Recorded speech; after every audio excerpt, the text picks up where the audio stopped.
What was once a dry riverbed is now swallowing roads, homes and farmlands across parts of Deir Ezzor. The sudden rise in water levels along the Euphrates River has pushed floodwaters deep into residential areas, forcing hundreds of families to evacuate with little time to prepare. Bassam said he was lucky water hasn't reached his house yet.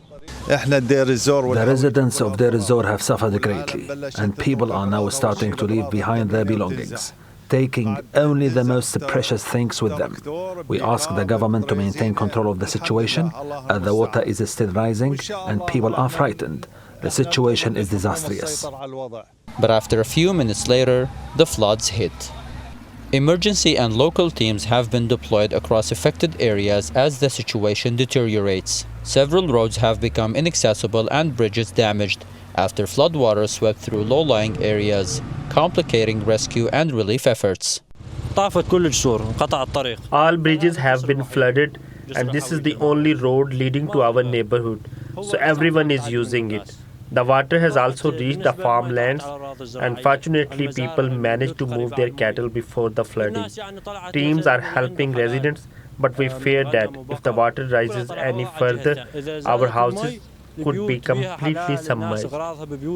More than 1,600 families have been told to evacuate their homes as water levels in the Euphrates River continue to rise. Syrian authorities say emergency teams are working at full capacity, with flooding damaging critical infrastructure and cutting off access to several key areas. Authorities say the response operation remains challenging, particularly in areas still contaminated by remnants of war and unexploded ammunition. Earth barriers are now being constructed in an attempt to contain the advancing waters and prevent further flooding.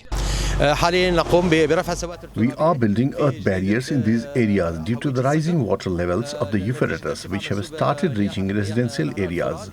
One of the main challenges we are facing is that many areas have not yet been cleared of unexploded ammunition. So we have requested further support. We have moved some families inland to stay with relatives while we continue coordinating plans with the joint operations teams. As emergency crews race to contain the flooding, many residents remain uncertain about when or if they will be able to return home. And they say the river that once sustained daily life here is now driving thousands into displacement once again. Nour Qormosh, TRT World, Deir Ezzor, Syria.